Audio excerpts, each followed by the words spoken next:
So we've discussed quite a bit about how out of touch Biden and his administration are when it comes to Israel in particular, among many other issues. But now, man, they just hit peak chicken shit. What you're about to see here is just absolute peak where little bitches and need to hide from y'all. Because we know now that this Gaza issue is not just going away. It's not just going to be a flash in the pan. It's not like people are going to forget it come election day. This is real and this is here. So take a look. This is from Politico. The DNC is preparing for the worst in Chicago. That's where the Democratic convention is going to be. Without the help of the city's mayor. As Democrats plan their convention, they'll have to address the elephant in the room, how to mitigate the threat of disruptions and work with a rookie mayor who unabashedly sympathizes with the protesters. President Joe Biden's top advisors are all too aware the ghosts of 1968 may haunt their convention here, but they're grappling with a pair of more urgent and thoroughly modern-day challenges as summer nears. How far can they go in reprising their virtual 2020 convention to mitigate the threat of disruption inside the arena? And how will they navigate a rookie mayor who unabashedly sympathizes with the protesters? Trumpeting the success of their COVID-era convention 4 years ago, some in Biden's orbit are aggressively pushing to make the 2024 conclave a hybrid production. That would mean in-person speeches from the president, party luminaries, and rising stars to draw television attention alongside a mix of pre-recorded testimonials and videos from other parts of the country. So, in other words, keep the live part of the convention really short, only bring out the hard hitters, and then outside of that, let's do some infomercial-ass level videos of testimonials about how awesome Biden is. It would be like when you see a shitty workout product on some channel at 3 a.m., or you see some scam artist loser hawking holy water for $100, right? Like, this is their idea. Their idea is, let's keep the convention short and in and out so we don't get too disrupted by protesters, and the rest, let's just throw it to pre-recorded videos and do some North Korea-style fucking ass-kissing, where it's a bunch of people, oh, our dear leader Joe Biden has been so amazing. He's been so tremendous. He's been so incredible. He's helped me out in so many ways. We love dear leader Joe Biden. They want to at least move this online. Bro.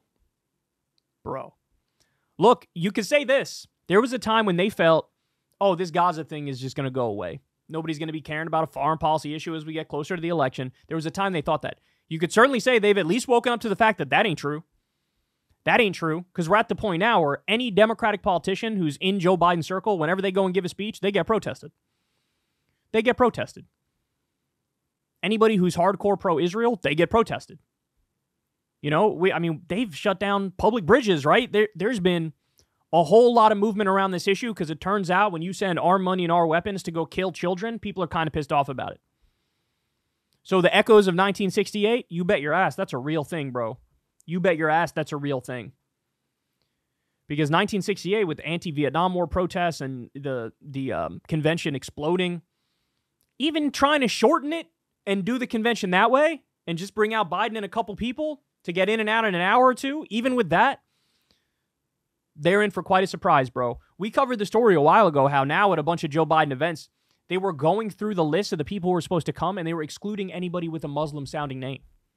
Because they felt like, oh, they may protest Gaza. Kick them out. So a policy at the Biden rallies of excluding Muslims who try to go. Imagine this story came out, exact same facts, but with Donald Trump.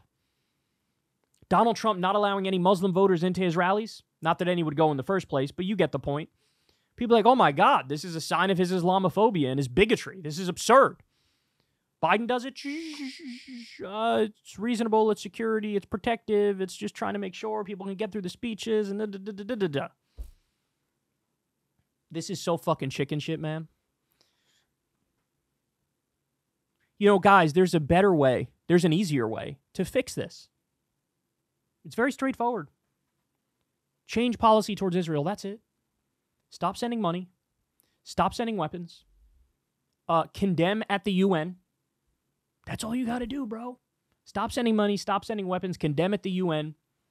You know, Jesus, if you do some real sanctions, imagine real sanctions against Ben Gvir and Smotrich.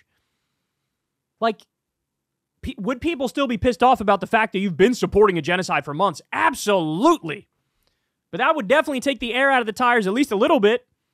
Hey, now he's not sending weapons to Israel. He's not sending money to Israel. They're cracking down at the UN. Or if the U.S. came out in favor, when the UN General Assembly just voted, 143 states out of 193 said we want to do a Palestinian state. If the U.S. came out and said, yeah, you know what, we agree. We're not just going to talk the talk on the two-state solution. We're going to actually do it. That would have taken the air out of the tires of the protests. But they're not doing it. They're not doing it. In a bullheaded, idiotic fashion, Biden has tied the hopes of his campaign to a far-right fascist in Netanyahu, who's committing a genocide with our money and weapons. Why would you do that? Putting aside, we all know Biden's an actual Zionist, but putting that aside, why would you tank your own political chances by snuggling up to this cretin? Why would you do that? Now, maybe he doesn't think he's actually tanking his chances, but at this late date, I think even they know that he is tanking his chances by doing this. So, I'm telling you, man, this convention in Chicago, unless they do full pre-recorded, which I don't think they will, but unless they do full pre-recorded, it's going to pop off there, bro. It's going to pop off there. And then the point about the mayor is, the mayor could say, we're not sending in the cops. Sorry. These are protesters. This is their free speech. They get to do and say what they want. How about that? They know that in that scenario, they would be fucked. Right? So maybe what they'll do is split the difference, do a shorter convention, and also bring in outside security that they pay for themselves. I could totally see that. But, I mean, look at what we're talking about here, bro. You could just make a decision that would make these young people happy. You could just change course in Gaza, but no. He'd rather keep getting that AIPAC cash. He'd rather keep calling himself a dyed-in-the-wool Zionist. He'd rather snuggle up even more to Netanyahu. All right, you're going to make your bed. You'll be sleeping in it.